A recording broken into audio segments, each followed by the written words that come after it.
The Judicial Court of Paris, 21st of September 2021. Journalists are waiting for a terrorist trial to commence. The 6 young men who will be taking the stand are not jihadists. They are right-wing extremists. It's a first for France. The charges against them are serious. They are accused of plotting violent actions, particularly against political figures, including Jean-Luc Mélenchon, the leader of left-wing political party La France Insoumise. Je crois que c'est un moment où il faut que les fanatiques comprennent qu'ils parlent de personnes humaines. Et surtout quand on est jeune, pas aller briser sa vie dans un truc pareil, tu parles d'un projet, aller brûler quelqu'un avec un lance-flamme, couper la gorge de M. Castaner, enfin c'est affreux. It has been 4 years since these charges. The group's founder was the only member to be detained. His name is Logan Nisin. The 25-year-old confessed to terrorist plots. According to his lawyer, Éric Bourlion, he has since been de-radicalized in prison. Aujourd'hui, c'est plus du tout le même. Sur la xénophobie, l'homophobie, le racisme, tout ça, c'est derrière lui. Il ne sera pas forcément mélenchoniste, on en est d'accord. Mais après, c'est des idées politiques. We got in touch with Logan Nisin. He responded to us from prison, not through a letter, but a contract for an interview.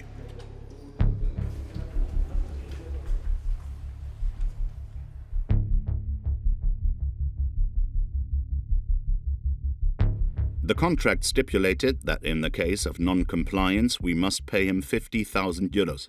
We refused all his conditions.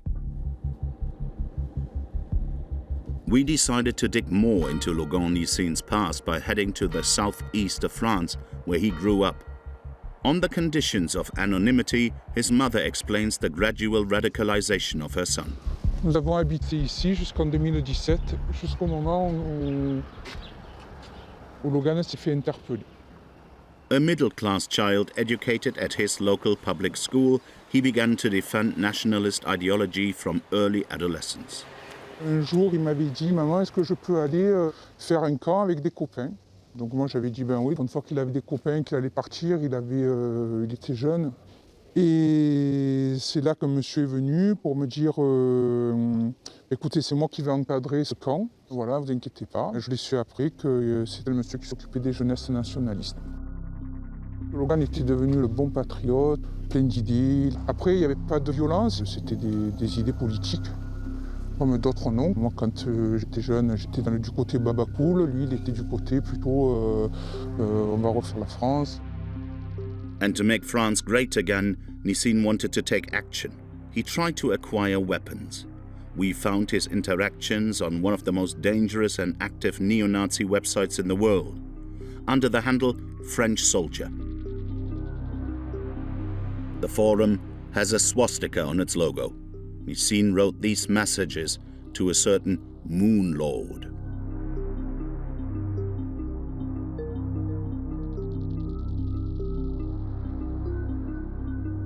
Nisin continued negotiations for several weeks.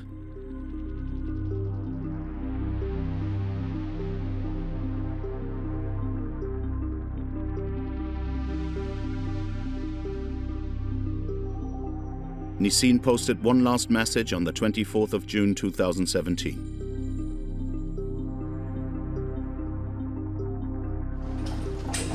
A few hours later, a tactical unit of the French police, known as RAID, searched his mother's apartment. C'est violent, quoi. C'est violent. C'était un film, c'était un cauchemar, quoi. Vous avez 15 personnes casquées qui arrivent, mitraillettes. Bon, ma fille en joue, je l'entendais pleurer, tous comme ça, à tout déballer. Et puis ils ont commencé donc à me mettre la maison tous en dessous, tout fouiller, tout. Nisin was sentenced to 9 years in prison. His terrorist plot was thwarted. But across Europe, a few have slipped through the police net.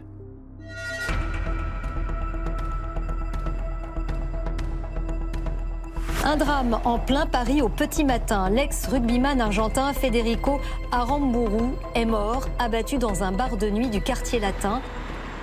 On the 19th of March 2022, outside this bar, the rugby player defended a stranger who had been insulted by 2 other customers. After a violent struggle, Federico Martin Aramburu was caught and shot twice at close range. The gunman was Loïc Le Priol, a well-known figure of the far right. He was arrested in Hungary a few days later and put on trial for murder. Fast forward to the 23rd of December 2022. The Kurdish people of Paris are overcome with emotion and anger. A few hours earlier, 3 Kurds were killed and 3 others were injured by a 69-year-old man outside their community center.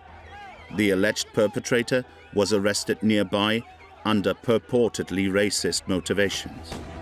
On the 12th of October 2022 in Bratislava, Slovakia, this 19-year-old student murdered 2 men outside an LGBTQ bar and fled the scene. His father was a renowned member of a far-right party. The young terrorist committed suicide a few hours after having written on his Twitter page, "Crimes admitted in real time on social media to incite more terrorist action." Online hate speech and xenophobia is on the rise, with encrypted messaging services and dedicated forums. After digging around the internet for several weeks, we found this French-speaking neo-Nazi forum. We set up a fake profile because journalists are banned.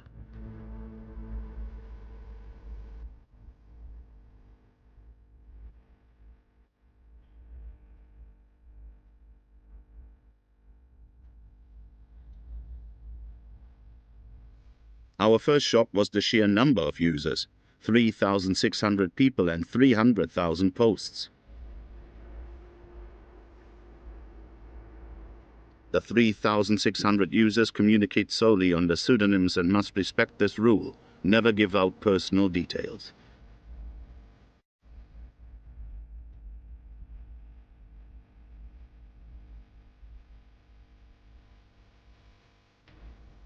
We also discovered this open-access international sales website, Third Reich memorabilia, all supposedly authentic, military awards and ranks, Waffen-SS identity cards, propaganda postcards.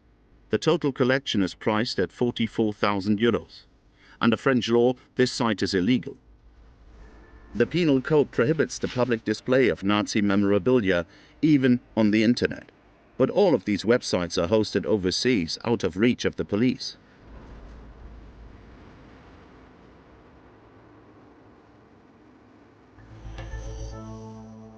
Pierre Lombroso is a lawyer specializing in extremist movements. La difficulté, c'est que on voit bien qu'aujourd'hui, les opérateurs, les moteurs de recherche font pas leur travail. C'est-à-dire qu'ils n'enlèvent pas, ils devraient supprimer. La grande difficulté, c'est le problème des investigations policières. C'est-à-dire qu'aujourd'hui, on a une équipe de policiers qui travaillent dans la cybersécurité, ce qui, normalement, devrait permettre de pouvoir arrêter ce genre de personnages et remonter effectivement les filières. Mais ils sont très peu nombreux, donc c'est impossible pour eux.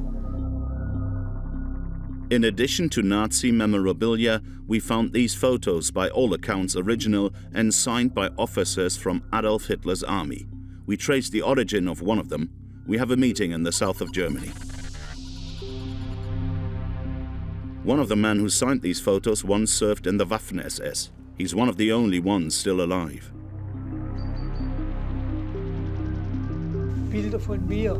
Ja, nun, das habe ich, das ist ein signiertes Foto, ja. Gerard Fempel, now 96 years old, was less than 20 years old in these photos, posing in his SS uniform. Und wir wollten, die haben mir Bilder geschickt oder gebeten, dass ich unterschreibe, gell. Das geht bis zu Tschechien. Da sind 3 oder 4, es ist erstaunlich, und dann Ungarn. Diese Leute hängen irgendwo ein bisschen zusammen. Fempel unabashedly reminisces of his Nazi past and of his years serving in the Waffen-SS, the most fanatical branch of Hitler's army. He keeps his military awards in this box.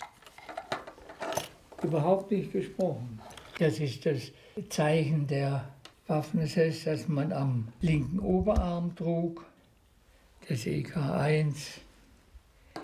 Das habe ich für die Kämpfe in den Ardennen bekommen. Wir hatten ja da die Amerikaner einige Tage vor uns her gejagt. He doesn't have the right to wear these medals in public. Das ist das Koppelschloss als Offizier. Ne? Das ist meine Ehre heißt Treue. Fempel served in the Das Reich division. He claims to have joined it after 10th of June 1944. On that day in France, in Oradour-sur-Glane, in the Limousin region, Das Reich massacred 643 civilians in cold blood. Men, women, children. A whole village.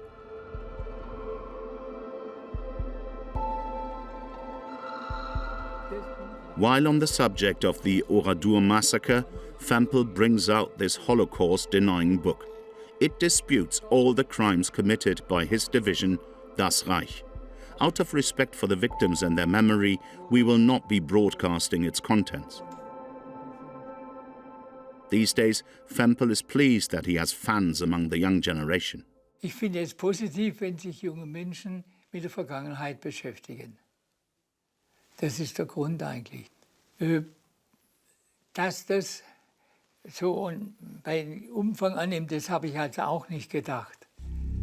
These Nazi nostalgics are connected to each other throughout Europe. According to Jean-Yves Camus, a political scientist who specializes on nationalist movements, the appeal of these photographs shows that a new generation is fascinated by Nazism. Si ce monsieur est fidèle à ses idées, eh bien ça lui sert pas simplement à se remémorer l'époque et sa participation au combat, mais à passer le flambeau à une nouvelle génération. Alors je trouve que c'est une manière d'envoyer le message que le national-socialisme n'est pas mort. Alors après, est-ce que c'est encore chez la jeune génération de fascination morbide, une forme de provocation qui pousse ces jeunes gens vers, non pas, j'allais dire, l'extrême droite politique, mais ce qui est l'interdit suprême, c'est-à-dire le nazisme. So who actually are these young neo-Nazis who see themselves as the heirs to the Third Reich? And why are some of them ready to take up arms? We are in eastern France, not far from the German border. The Alsace-Lorraine region is steep with history, a border area where extremist groups from all countries meet, pagan ceremonies, commemorations of Hitler's troops. Last February in Lorraine, French Minister of the Interior Gérald Darmanin banned an openly neo-Nazi concert. We contacted one of these neo-Nazis via social media. He actually acted out his thoughts. He was sentenced to 10 years in prison for burning down several homes, a series of racially motivated crimes. We were able to consult his criminal record, which leaves no room for doubt about his cruelty.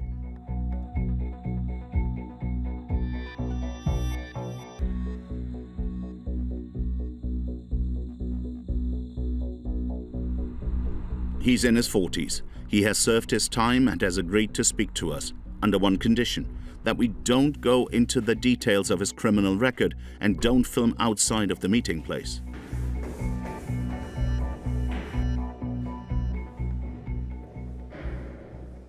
Je ne sais pas si la police regardera ce reportage, donc je suis quelqu'un d'assez méfiant. Vous allez filmer, moi aussi je vais filmer. Je me méfie un petit peu, on peut dire des phrases, ça peut être sorti de son contexte, donc vous aurez votre version. Moi j'ai la mienne. Ça vous convient? After growing up in a suburban housing project, he says that he was quickly indoctrinated into the neo-Nazi movement. Dans ma jeunesse, j'étais ce qu'on appelle une racaille. Je pense que peut-être à une époque de ma vie, j'étais un petit peu perdu et voilà, j'ai rencontré des personnes qui avaient une idéologie et voilà, je suis tombé dedans. J'ai eu le moment que j'étais de plus en plus dans ce milieu-là, c'est-à-dire le milieu extrémiste, entre guillemets. J'ai considéré qu'il était impossible pour moi de côtoyer des personnes d'origine étrangère. In the early 2000s, he became a skinhead and a fan of neo-Nazi metal bands like Légion 88. Their racist-fueled lyrics constitute an offense.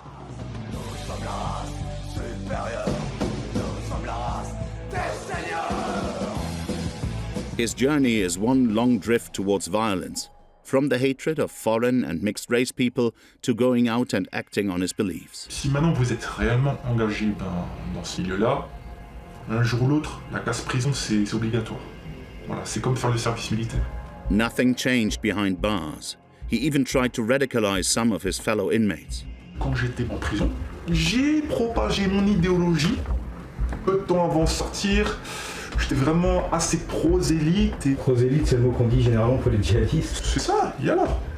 Pour vous, c'est pareil? Bien sûr. Qui commet des attentats. Ça va ramener des gens dans notre cause, dans notre milieu. This neo-Nazi has never renounced his views. To this day, he's even plotting to infiltrate all levels of society, starting with the security services. Faire entrer les gens dans l'armée, dans la police, dans la pénitentiaire. Et petit à petit, distiller notre idéologie. C'est comme ça, comme je dis, il faut avancer masqué. Après, nous allons revenir. Nous allons remettre un petit peu d'ordre en place. Infiltrating law enforcement to spread hateful, racist and anti-Republican views. In 2021, online newspaper Mediapart uncovered dozens of cases of French soldiers who openly identified themselves as neo-Nazis. Tattoos, Hitler salutes and even swastika flags.